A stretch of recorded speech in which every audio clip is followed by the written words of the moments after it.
welcoming everybody back to Conversations on Species Credits. My name is Doug Bruggeman. I am hosting this series. I'm the president of Ecological Services and Markets. So we specialize in developing market-based approaches for sustainability, focused on landscape scale approaches for crediting systems. So I want to thank our steering committee, Greg DeYoung, Sarah Johnson, Donna Collier, and Craig Denisoff, for helping me organize this and keep the energy going. So I arrived at the idea after serving on the USGS Species Crediting Toolbox Committee and from experiences serving on the National Environmental Banking Association. So it struck me just how much the mitigation community really wants to see species crediting systems expand. And I felt that we needed just an open platform to have discussions to talk about successes and barriers. So we really appreciate all those of you who are attending. And we feel like our seminar series here is getting some footing. And so we plan to dive deeper into the interface between science and policy and practice in the coming months. So we have some great speakers lined up for late summer, fall. We will, however, be taking the month of July off. So we won't do one in July because it conflicts with the National Mitigation and Ecosystem Banking Conference. So I hope to see you in Raleigh, hopefully vaccinated in Raleigh, at that conference. And we will be having a table discussion on Wednesday afternoon for the seminar series. So it'll be a great opportunity for you to come and meet and provide suggestions, comments, questions about how we can make this a better experience for all involved. So we're very excited to have Jake Lee and Tim Mail here from the Environmental Policy Innovation Center, or EPIC, which is a fantastic name. And so they're filling a critical space in the conservation community, putting out a lot of great policy evaluation. So extremely lucky to have them give a talk today on their work making policy recommendations to the Biden administration. So I'm going to go ahead and make Jake the host and let him take it away. Thank you so much, Jake. Great. Thank you so much, Doug. And thanks everyone for your interest in this topic. We're really honored to be able to facilitate a dialogue. And that's really how we think about it, where we're planning to speak for maybe 30 minutes and go through roughly 24 slides. And then hopefully have a conversation with all of you. I hope our slides will prompt some discussion. So Doug, if that format works for you, we will get started. Yeah, I would just comment quickly just to support that. We are recording this talk and we'll share it in the future. And so I think the recording of the talk is kind of limited discussion. I think people are kind of shy about putting their voice on. So you can also provide questions in the chat box, and we'll read those and get to those as well. And then once Jake and Tim are done, I would encourage you not to be too shy and unmute yourself and share with us. Thank you, Jake. Great. Let me one more technical difficulty, which is normally I can share the PowerPoint itself, but I don't see that coming up as an option. So let me see. Can you share screen? Yeah, let me just see if that works on my Mac. How's this? Can you all see the slide at the moment? Yes. Okay. Does that work? Is that a fairly clean visual of that just looks great. Slide? Yep. Okay. Fantastic. Great. So Tim and I are going to talk about really how the Biden administration could move forward on certain policies and practices to make species mitigation sort of far more workable, both from a conservation standpoint, but also from a developer and permitting standpoint. And what sort of, actually, let me take a step back. We're going to sort of talk about, I think, three main federal laws here: the ESA, Migratory Bird Treaty Act, and Bald Golden Eagle Protection Act. And before we do that, I actually want to kick us off by talking about why we think mitigation is a really, really important topic for this administration to tackle, and how mitigation is really essential, right, to discussions around climate adaptation, 30 by 30 potentially, and certainly species conservation. So to sort of get us started here, we think that mitigation really needs to be advanced because the administration has these conservation goals at the same time, infrastructure development and climate change goals. And so one paper that actually came out from Princeton calculated that to get to net zero carbon by 2050, we're going to need a lot more wind and solar capacity every decade, right, through 2030. And then through 2050, a lot more onshore wind and solar development. So I think as conservationists, I would say we generally support, right, these types of efforts to reduce greenhouse gas emissions, and we should do so enthusiastically. At the same time, I think if these projects move forward under sort of the status quo approach, we see a number of complications that could lead to a rough road to achieving the nation's conservation goals. One, from a species standpoint, is the absence of clear avoidance and offset policies around, for example, how much is enough? Where are the most important areas to avoid for any particular listed species, right? Are all populations equally important to recovery, or some of them more important? And if so, what are those populations and how much avoidance is really necessary in those areas? Another sort of area for improvement is just reducing what can be really protracted legal reviews associated with permitting. And then third, from a species conservation standpoint, we're really interested to see that species aren't left worse off as a result of these projects. And I flag this because the ESA, at least the way I see the courts have interpreted it, does not create a net benefit or necessarily even a known net loss standard for permitting. And without that standard, in theory, a project could leave a species worse off. So what can be done to ensure that at least recovery prospects aren't made worse off as we try to create, a better future for the Earth when it comes to greenhouse gas emissions? So that's what really sort of animates our strong interest in this topic. And what we did as part of actually a forthcoming report, this report should be out in the next few weeks, is we interviewed a whole bunch of people around what they think are challenges as well as opportunities related to species conservation. And this forthcoming report, even though it's probably going to be over 50 pages, really only sort of covers a sliver, right, of all of the ideas that are possible when it comes to improving mitigation. What I've shown in this slide are some of the recommendations that we at EPIC think are particularly important when it comes to immediate, as in the next year, and then longer term, as in beyond the next 12 months, changes that the Biden administration could pursue to improve species permitting and mitigation. And what we've also done is to categorize each of these recommendations according to whether it's a policy change, a change in day-to-day practice, something that requires legislation, something more focused on research and development and science, and then finally some big ask, right, of the administration. So I'll talk about each of these in a bit more detail in the next few minutes. So first I want to get started with, what are some immediate things that we think the administration could pursue? And the analogy here is, building a strong foundation, right? If you were to build a house. And from our perspective, the two 2016 Fish and Wildlife Service mitigation policies, one for mitigation more generally, and then the second one focused on ESA compensatory mitigation, offer a reasonably good foundation for laying out the mitigation framework and principles. And from our standpoint, this administration should really focus on reproposing those policies and seeking public comment on them, as opposed to starting from scratch. And one reason is that if you read these policies really carefully, a lot of the implementation mechanics are left to next steps.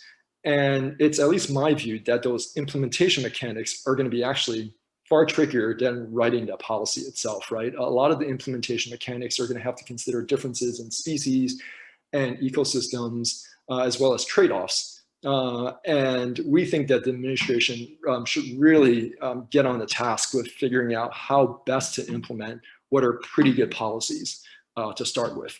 So that's what we propose, to re-propose those policies, seek public comment, and then finalize something that's probably fairly close to those 2016 policies.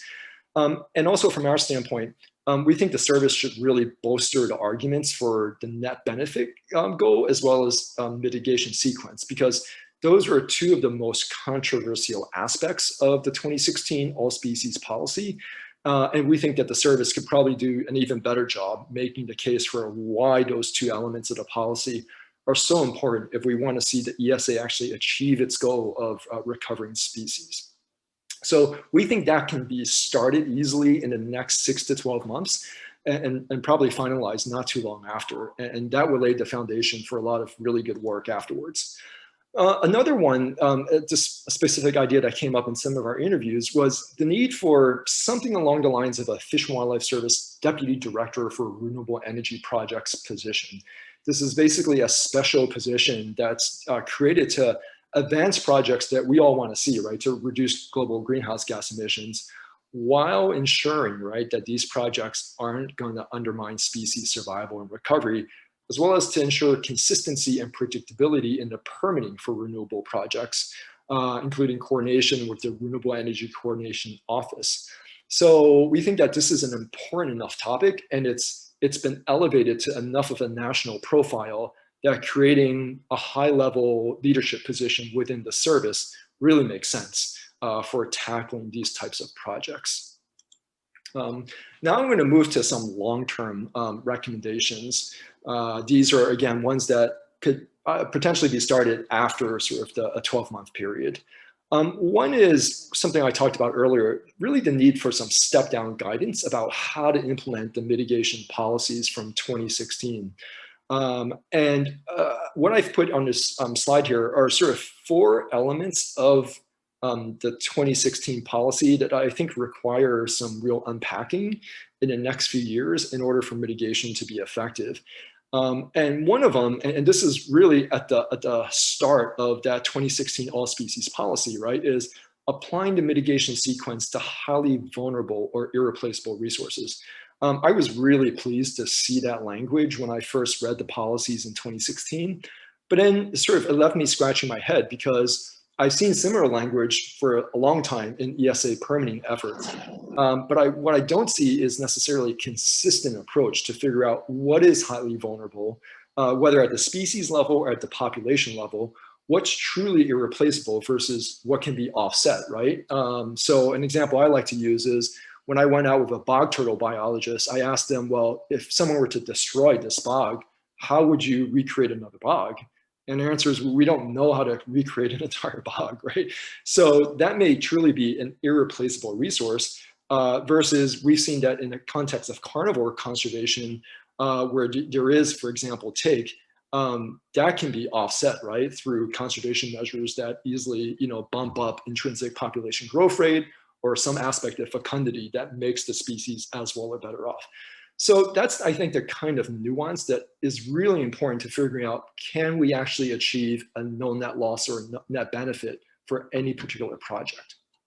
Related to that is the second bullet point, which is standardizing metrics for calculating the harmful effects of a project as well as the beneficial conservation effects to determine the overall conservation effects. So let me just pose an example for you. Let's say a project will result in incidental take of 150 individuals of a darter, right? And then the question is, well, how many conservation easements do you have to buy as a project developer to improve water quality in a way that would offset the take of 150 individuals? And whether you want to calculate the detrimental effects in terms of 150 individuals or some impact to recovery, either way, I think the question remains, how much is enough, right, from a mitigation standpoint? And I think it's questions like that that what we see is lead to frustration on the part of certain developers, where they basically say the service is plain just bring me a different rock game, right? I think that fundamentally part of that has to do with the absence of a set of metrics for calculating, basically comparing apples to apples as opposed to apples to oranges. And I don't assume that there's one metric that applies to all species, but what seems more likely is that there are probably a variety of metrics that can apply to different species depending on life history and other characteristics, and having potentially some type of a framework to figure out what's the most appropriate metric for this type of situation would be really useful. Now, I know certain species like the greater sage-grouse, lesser prairie chicken have their own metrics, but I think that's really a minority of species. When I look at Section 7 BIOPS and HCPs for most other species, I don't see any necessarily consistent metric that would lead me to then predict what type of mitigation metric would apply for a similarly situated species, especially one that may be listed in the future. A third issue is the role of research in mitigation. We think this is important because this is actually a fairly controversial topic, as most of you probably know. How much credit should be given to research in terms of counting as mitigation? And we think this is really important because when I read 5-year reviews for species, many of those 5-year reviews identify some really, really basic knowledge gaps for the species. Where is it found? Life history characteristics. What are the most effective conservation measures for a species? What's the actual effect of a particular threat on fecundity or some other aspect of the population? And it seems to me that in order to actually identify effective mitigation measures for many species, we need better information about some of those basic parameters of the species. And if some way of incentivizing research through mitigation policy is possible, I think that's a very worthwhile discussion. And then the fourth thing I want to discuss is actually going to play out over the next 2 slides. This is one of my favorite topics because I think it's one of the most unsexy topics, but also one of the most important, which is figuring out how to track mitigation actions and their effectiveness, right? And I sort of think about, for those of you who have seen this, sort of the Conservation Evidence Project based out of the UK. It's the only effort I know that's basically trying to tabulate and analyze a variety of conservation practices to figure out what's their effectiveness, right? Looking at both peer-reviewed and non-peer-reviewed literature. And there's basically over 3,000 actions in the database. And for each one, it indicates, is it effective or not, or do we not know how many studies, what are the appropriate species? And I just think about over the number of decades the ESA has been implemented and the number of permitting actions that have been carried out. Why do we not have better information? Why do we not have a database, something like this, to figure out, okay, for this species, this type of conservation action is the biggest return on investment, because we've shown through evidence empirically, right, that this type of action leads to this type of outcome from a recovery standpoint. I still think that's very possible, but I think it really needs to start with information management, collation, and public sharing of that information. I think the other part of this is not just having the data, because sort of data on its own isn't necessarily useful knowledge, but being able to synthesize some of that knowledge to figure out, okay, where are we today in terms of evaluating the effectiveness of this particular conservation technique? So some of you have probably seen this. This is a really interesting document, also put out by Conservation Evidence. It focuses on the global effectiveness, global evidence rather, for effects of interventions when it comes to bats. So what I've done is just copy and paste it one page from the table of contents, where you can see, all of these conservation actions are organized by threat. So in the context of energy production and mining, there are subcategories for wind turbines. And then specifically, the question, the first one is applying texture coatings to turbines. Next one is deterring bats from turbines using radars and so forth, right? So just on and on, hundreds of pages of just really interesting synopsis around what seems to be working, what requires more research to figure out if it is working. I think this is going to be a really important path forward if we're to ensure that the mitigation that's committed on paper is actually leading to contributions to recovery. Another sort of long-term recommendation we wanted to flag is something that a few commenters have raised, which is potentially the need for some type of a federal task force to work on recommending standardized metrics as well as efficient ESA permitting approaches. So, for example, something I mentioned earlier, measuring the effects of mitigation on species recovery, right? That's a really basic metric that I still don't think we have a good handle on for many listed species. The process of expediting permitting for projects that voluntarily choose to create a net benefit for a species. So the HCP handbook is quite clear that HCPs are not required to create a net benefit, but if a developer chooses to achieve a net benefit, specifically, what are ways to expedite that process? The HCP handbook talks a bit about that. I think in a Section 7 context, it's less clear. So clarity around all ESA permitting in this context, we think would be really helpful. A third one is the role of 7A1 to expedite permitting if there are advanced 7A1 measures that then could be used to offset 7A2 actions, especially if those advanced measures are already proven to be effective. And then questions around how do you do effective regional HCPs? I know there's been a whole bunch of case studies around California, but other parts of the US, I think, are also in great need of some analysis.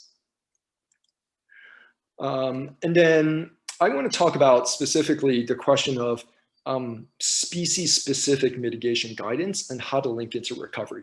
So this recommendation really is about, for some species that are heavily permitted, there really appears to be some benefit to creating some species-specific mitigation guidance, right? So the American barren beetle has a particular guidance that's been revised a few times. It seems to be pretty good. And so, why do we not have this for more species, especially species that we can try to anticipate in the next 10, 20 years will be the subject of significant permitting actions? And then if we were to have that type of guidance, how can we actually link it to the recovery of the species so as to not have this silo between Section 7 or Section 10 permitting and the recovery needs of the species? So just a few ideas to put out there. Could future recovery plans identify the preferred mitigation measures for a particular species so that a developer can look at the recovery plan to say, okay, Fish and Wildlife Service has already greenlighted or these types of measures as the ones that they preferred most, right? I've seen this in a few recovery plans, but most of the recovery plans I've read do not have this type of a guidance. Another idea is, could recovery plans identify the most important populations and habitats in order to ensure recovery? I think this is important because as a practical matter, I think we all know we can't do 100% avoidance, right, in all situations for all listed species. There are going to be some impacts, and having a much better sense of, okay, which populations are truly, truly essential for a species, which areas of critical habitat have the most, physical and biological features that really can't be disturbed, versus which areas are interchangeable and could truly be offset, right? That's, I think, the type of information that would be very valuable. And then finally, I get to the metrics. How is mitigation actually furthering the species recovery? I hear this from some of the industries that I work with. They'll say, well, we're happy to fund conservation actions, but how has this actually led to a contribution in the recovery of the species that we can measure? And then when I read 5-year reviews for species that are heavily permitted, I also don't see much discussion of, well, how have these mitigation banks and other conservation measures actually contributed to recovery? So I think there can be just a lot more diligence around synthesizing that information and then linking it to what's the ultimate goal of the ESA, which is species recovery. And then finally, my last slide here, species mitigation banking. I think most of you know that NDAA has a requirement for the Fish and Wildlife Service to propose species mitigation banking. Some of the elements we think are really important here are ensuring that the market for banking credits isn't undermined by lower standards for in lieu fee or permittee responsible mitigation. What also seems to be really important from a prior Fish and Wildlife Service review is to actually have some type of a timeline for ensuring that bank applications are reviewed during, in a reasonable time frame. and again, something that's been identified in some prior studies, has been the need for metrics to actually evaluate and monitor the effectiveness of species banks. My view is that species banks are by and large, all else being equal, the most effective of the three forms of offsets. But the question is, how effective, right? Exactly. Can we try to quantify that? I don't think we're there yet, just as a nation, and I hope we can move there in the next few years. So that's all I have to say on ESA, and I'd like to turn it over to Tim. Thanks, Jake. And do you mind if I have you click the slides since I only have a few? Yeah, sure. Yeah, I think that's going to be easier. Thanks, Jake. Before I talk about the Migratory Bird Treaty Act and Bald and Golden Eagle Protection Act, let me just sort of emphasize 3 points that Jake made that I think are particularly important. One is that he talked about getting to net benefit outcomes. And I really believe that Section 7A1 and incentivized permitting approaches, permitting support are a way to say, well, if you're willing to do more to get this to a no net loss or a net benefit condition, we have something to offer in return. And especially for federal agencies, that value could be certainty around reasonable and prudent measures. I think there's a very big opportunity there to get better outcomes for species and better outcomes for authorized users or permittees. So that's one thing I wanted to emphasize. A second is, under the Clean Water Act, when a party takes on obligations for offsetting an impact, and it took a long time to get this in place, and I would argue it's still very much a work in progress with in lieu fee funds, there is a clear transfer of liability for the obligation to maintain the enhanced natural resource, the wetland or the stream. That kind of clear liability transfer has never to me been as obvious in species banking under the ESA. And it's really, really important. And it's especially important in lieu fee programs when an agency takes money and the money is supposed to produce X individuals or X acres of permanently occupiable habitat. If that doesn't work, the agency should have a liability that somebody could actually take them to court to force implementation of, to maintain those things, to maintain those quantitative outcomes that are committed. And without that, it's a very, very tenuous promise that mitigation will occur. Again, it's worked really well. It took time, but it works really well in the wetland mitigation context. I think it's a really key piece to bring into the Fish and Wildlife Service mitigation policies. And the last piece is on crediting. And Jake mentioned this, and as many of you know, because I see some folks in this group who also work on the Clean Water Act side, there are hundreds of methodologies for calculating streams and also wetland credits and debits, hundreds of methodologies, maybe too many for some people. Those methodologies are adjusted and adapted over time. But one of the really important things is that restoration leaders, proponents, industry, experts, they're part of the process of coming up with those metrics. And you need the same thing to happen for wildlife. It really can't just be agency folks and scientists who come up with these systems. When that happens again and again, you end up with systems that are good on paper, but super expensive and often impossible to actually implement in practice. So that collaborative effort, and one that adapts over time, is really crucial. So let me turn to birds, both the bald eagles and golden eagles, and then the MBTA. My slides will be pretty quick, and then we can get into the discussion. So next slide, please, Jake. So just like Jake showed you for the ESA recommendations, here's a summary of the more immediate opportunities for MBTA and Eagle Act, compensatory mitigation, and then some longer term ideas. And we stretch this space of longer term into some pretty creative stuff. And so I'm going to go through these sort of each one, but I'm gonna sort of highlight a couple of things that I think are particularly important. Next slide, please, Jake.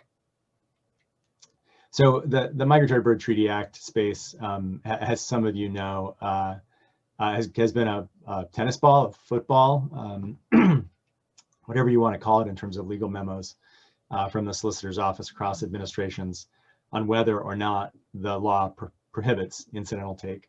But I was at CEQ in the end of the Obama administration, A really key opportunity is to come up with something on the MBTA side that is workable in practice.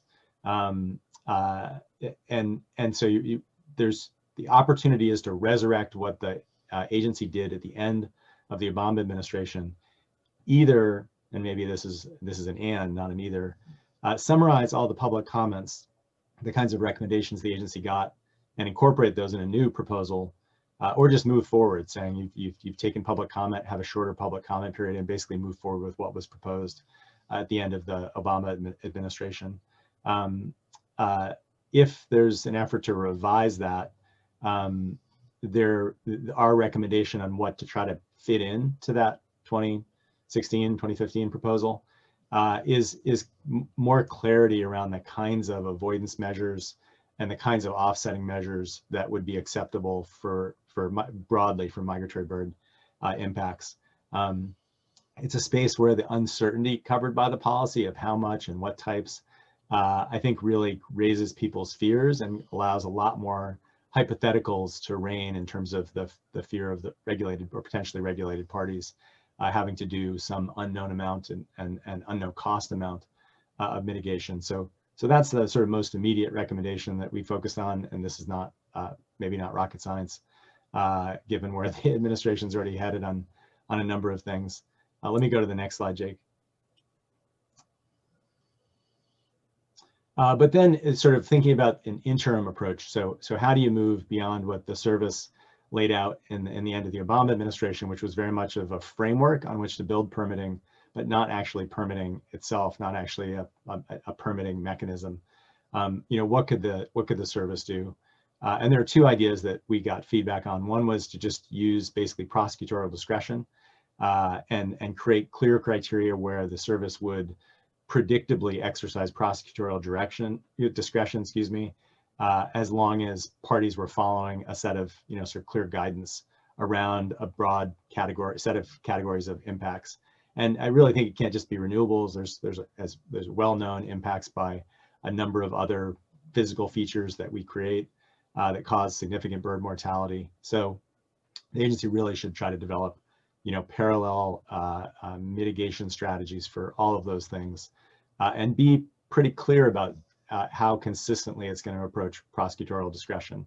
I know that's something that's very difficult for the Fish and Wildlife Service and the enforcement staff, the solicitors to commit to on paper, but it's difficult to see how you're going to get there without making a semi-binding commitment to be predictable around the exercise of that discretion.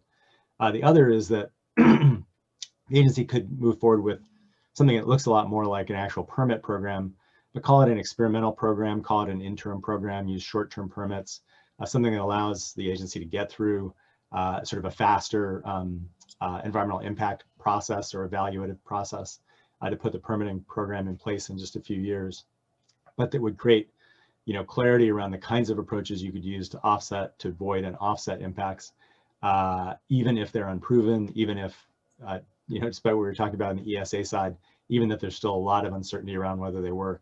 Again, just toward the goal of trying to get something in place, something that developers, renewable energy transmission proponents can make use of, as soon as it's out there, and build into that a strong learning cycle so that the methods tested or tried under an interim permit program inform what would happen in a subsequent, more permanent permit program. Next slide, please, Jake. So I'm going to switch to the Bald and Golden Eagle Protection Act, and this example to me is just good background on the kinds of take, at least for bald eagles, that's being allowed, right now. So this part of of Warren Buffett's empire, the Mid-American Energy Company, has a whole suite of projects. I think it's 22 project sites in Iowa, and sought and has secured an HCP for those projects. But associated with that HCP and the EIS with it, there's also take of bald eagles, take of 300 bald eagles, and it's incredible. The species has recovered to a point from 500 pairs in the 70s, where that you could allow a take of 300 over 30 years. But the mitigation plan for that looked at three alternatives, everything from power pole retrofits to reduce, direct strikes, electrocution, to rehabilitation of eagles in a rehab facility. Eagles that are hit by cars, sick, shot, anything that non-fatal injuries that eagles might be able to come back from. And the outcome from that is essentially a $5,000 fee that goes into a roughly a $1.5 million fund that will get deployed through some uncertain means to pay for rehabilitation services. And I have to think that we have some better alternatives than the three captured in this plan to figure out how to benefit eagles and potentially also create more co-benefits for other species, especially given how abundant bald eagles in particular are today. Golden eagles are harder, as many of you know, but even there we need more offsetting opportunities to be permitted, to be allowed more quickly by the service. And again, the precedent in the Clean Water Act side on the in stormwater permitting in TMDLs, like for the Chesapeake Bay and for the ESA, is that state and federal agencies have been fairly generous in allowing lots of different compensatory mitigation methods to be tried and tested and improved over time. And that's just not been the case in the eagle context, and we really need it to be the case. There just have not been enough mechanisms approved. Next slide, please, Jake. Thanks. So I sort of made the points that are on this slide already. Some of the things that would be helpful are the preference for advanced mitigation, for advanced compensatory actions where the benefits are already clear in advance of a thing like a wind farm being permitted. The service has developed, but not released to my knowledge to date, a low effect permitting approach, and getting that in the Federal Register, getting that out for public comment and in place, it sounds like isn't going to make a huge difference because it's fairly limited where a low effect would apply. But nonetheless, why not put another tool in the toolbox to figure out how to deal with mitigation of both bald and golden eagles. Next slide, Jake. A broader point I wanted to make is that and before my last slide and opening up for questions, is that courts have reached conflicting opinions on whether the MBTA, back to that law, protects birds from incidental take. And this is a map of where 3 courts of appeal covering a broad part of the West have reached rulings that it does not, prohibit take. The most recent ruling was a district court in New York, which invalidated an opinion of the last administration, which says, no, it does prohibit incidental take. So you have a clear split across the courts, and something that could, if sufficiently appealed and moved through the process, ends up at the Supreme Court. This is not a great space on which to rest protection of hundreds of migratory birds. And so we've been trying to think and work with people we interviewed to try to think about, out of the box ideas. And I'll just end on the last slide, or the next slide, Jake, if you could, which is to try to create a new structure in which to prohibit or regulate incidental take of birds. And that could be a treaty that was signed in the 1940s, really poorly or not at all implemented, focused on conserving nature and wildlife in the Western Hemisphere. Again, this is a sort of a blue sky idea, but having the US lead an effort to renegotiate, to reconvene a conference of parties to this treaty, to try to come up with a definition of incidental take that would apply across international borders where, most of these species fly, and also include some criteria for what effective permitting could look like that creates, the sort of skeleton for what could be an efficient permitting program. And a big piece of that, we believe, should be the ability to do offsets, not out of kind offsets, out of offsets for the same species, but across international borders, where, for example, you have a species that has a very restricted set of spaces where it stops as a migratory stopover, or breeding habitat in the north or wintering habitat in the south is extremely constrained, is at very high risk. There's a lot of opportunity to bring sort of cross-hemisphere investment into bird conservation if we could find a way to get something like this right. And that kind of investment could incentivize more parties across the Western Hemisphere, more countries across the Western Hemisphere, to be interested in a renegotiation like this. At least starting the process of working on a treaty like this also doesn't take Congress. You can, the the Department of Interior, but of course the State Department could start working on something like this today to try to find an alternative to, I think, what's a pretty tenuous situation for incidental take prohibitions or protections under the MBTA. And I think, Jake, that's the end of our presentation, unless it's back to you. There we go. Thank you.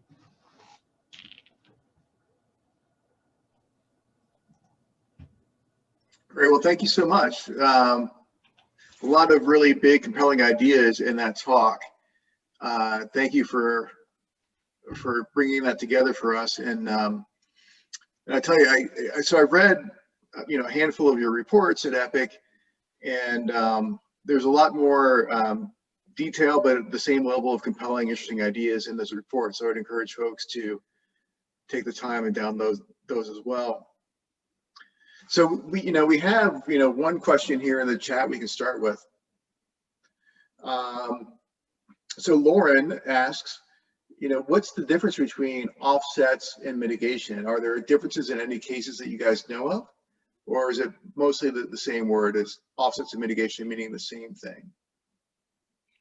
Yeah, great question. I actually should have clarified in the beginning, right? So I guess I'll just say in the context of, for example, how Fish and Wildlife Service used the term mitigation in the 2016 policy to include avoidance, minimization, and then compensatory mitigation.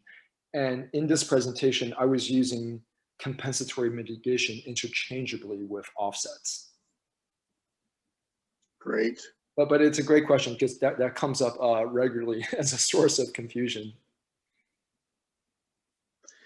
Yeah, for sure. And again, I want to encourage folks, if they want to unmute their microphone and jump on in with a question. I'll try to structure this so I provide some room for you to jump in. I mean, one point I want to follow up with in Jake's talk was the need for consistency in metrics. And so I mentioned I served on the USGS had a committee for species crediting toolbox work, and it led to one peer-reviewed publication. And there's a white paper still in the editing area, and there's a database of crediting approaches, and it's not being served on the internet yet. But I just spoke with Scott Chiavacci at USGS, who's leading the work, and they are looking for federal funding to complete that work and to release that information. So, just in case anybody has any contacts in the Biden administration, or within the Department of Interior who could help Scott to find that funding to put that online, I think that'd be a big help.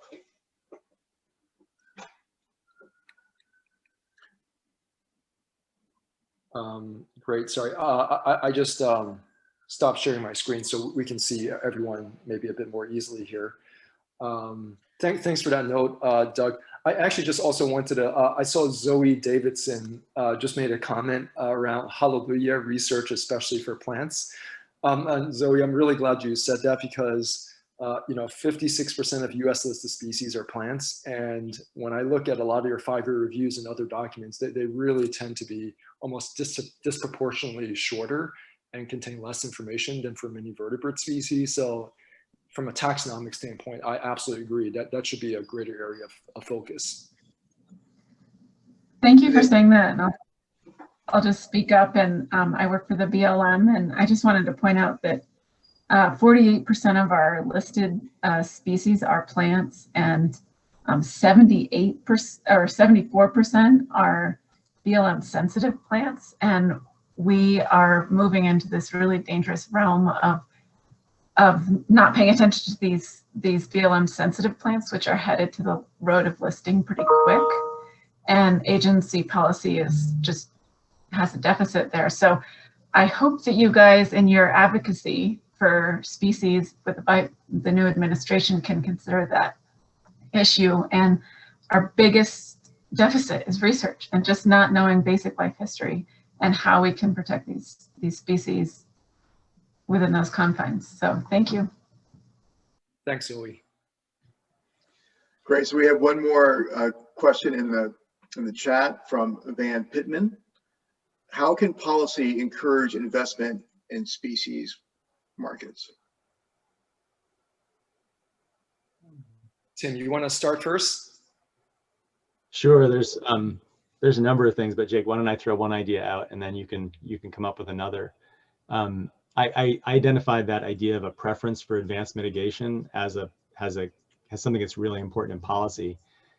A strong commitment from the service to require, permit applicants and authorized parties to use advanced credits if they're available will incentivize parties to build supplies of advanced credits where you anticipate there being, development impacts. As long as the service abides by that preference, it can create a really strong space for investment. And the investment could be 10 or 20 years before you end up needing it for a development project. So you can get very extended species benefits. A different approach to that same idea is the idea of creating what we call it is a 0 year. So you could do a statement in policy that says, as long as you can document a change in the resource condition and the species population or threat level between today, let's say 2021, and some future point in time, you can always go back and credit that amount, again, from 2021 forward, not back to 2010 or 1980 or something. Having something like a 0 year policy could also create investment in building informal, I don't mean banks in the mitigation banking sense, but supplies of benefits to species that could eventually be used as offsets and under mitigation policy. And you'd also incentivize other public agencies to invest in something like that if there's a future opportunity to use it.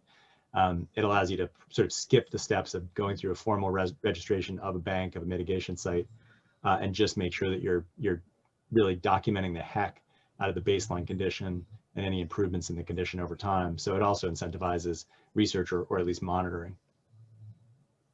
Jake? I'll just add really quickly, and then John actually has posed a really interesting question that I want us to get to. But on the question, Van, I actually think in my work with certain industries, if the service were clear about this question of how much is enough in order to avoid, let's say, a jeopardy or adverse modification determination, I actually think having more objectivity and standards around that would incentivize more investment into the appropriate types of advanced mitigation, right? Because what I see with certain industries is that, well, because they don't really know how much is enough, they're basically going to wait until the permitting process and then oftentimes fall back on some type of, in lieu fee or maybe even permitting responsible mitigation. But if the service were clear to say, for this level of impact, let's just say generically, this type of mitigation would be our preference. And then the developer could in advance figure out, okay, this is what we think we're going to need 10 years from now. Let's start investing in that, right? Because we know we're going to have these impacts. We know we're going to have to pay for this type of mitigation. I think that could really expand the mitigation market to also far more species than the 50-something species that currently have mitigation banks. So I'll just stop there. Great, yeah, thanks. So I guess we'll move on to John's question. Great. So you want to go and take it, Jake? Yeah, it's a really good question, and it points to maybe I should have been more precise with some of the language. I actually agree with John that known net loss and net benefit should not be used interchangeably, even though I think in a 2016 policy, it uses sort of both standards, right?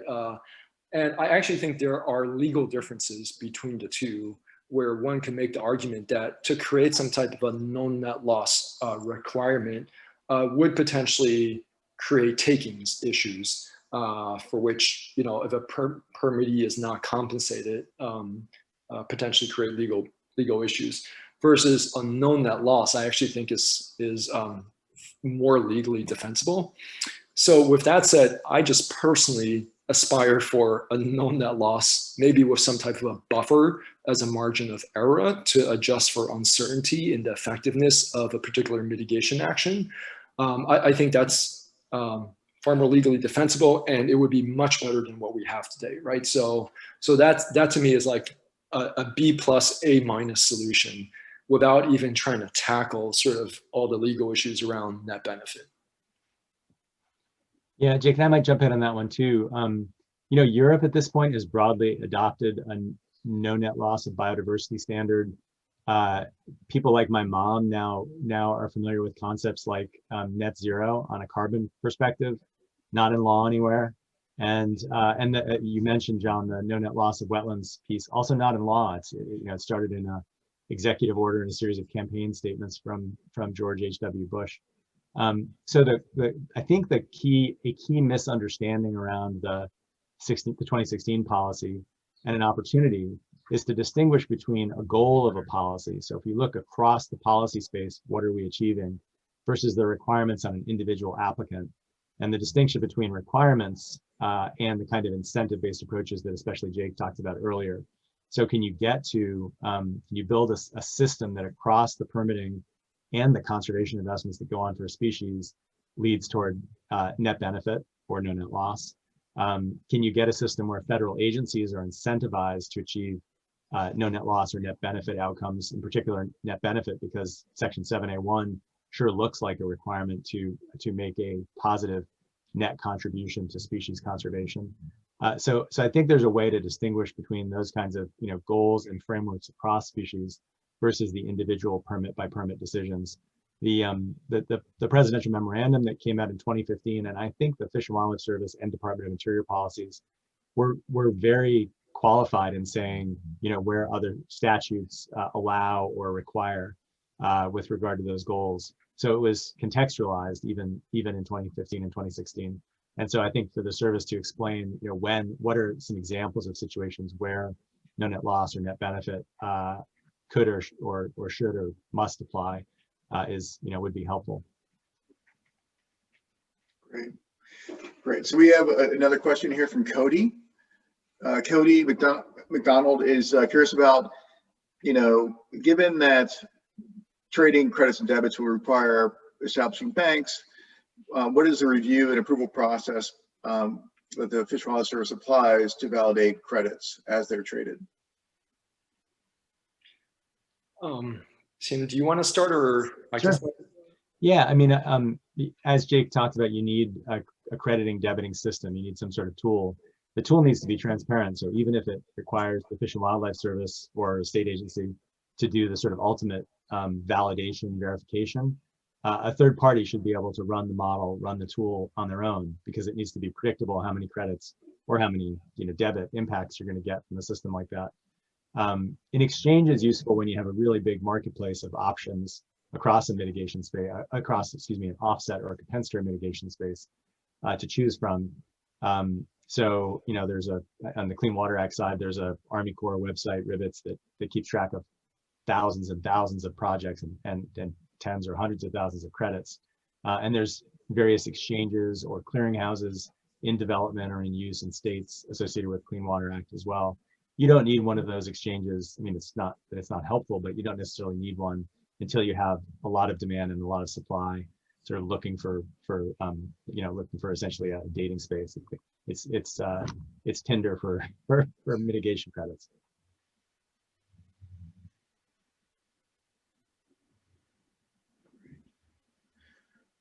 Well, thanks so much. We're running short on time, and I really appreciate the presentation today and the discussion.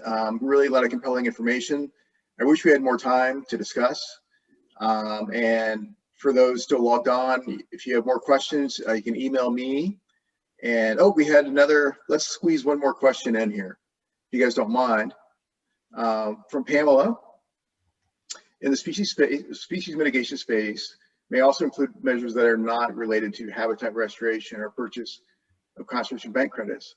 The Florida bonneted bat consultation key is a good example of this, where the permittee could implement measures. The bonneted bats can also be found in developed areas with areas of either undeveloped natural habitat and or parks or other open space. What are your thoughts on a more integrated mitigation approach with conservation banking that enhances existing habitat? Wait, I gotta scroll. And that enhances existing habitat in more developed areas to encourage greater utilization or occupancy by a species that is often found within suburban areas? Great question. I can take a quick crack at that question. So I think it's a really good one. And to me, it really gets back to the question of having metrics to compare debits and credits, right? Because if, at the end of the day, the goal is to figure out how much does the overall effect of the action contribute to or impede recovery. It, to me, seems less important, right? Exactly, that the mitigation has to be sort of in the same habitat, right, as where the impacts are. And if one could show, for example, that greater use of the species in suburban areas is actually a low-hanging fruit for mitigation, and that carrying out those actions really boosts the species, fecundity by, let's just say 300-fold versus, mitigation in sort of existing habitat elsewhere.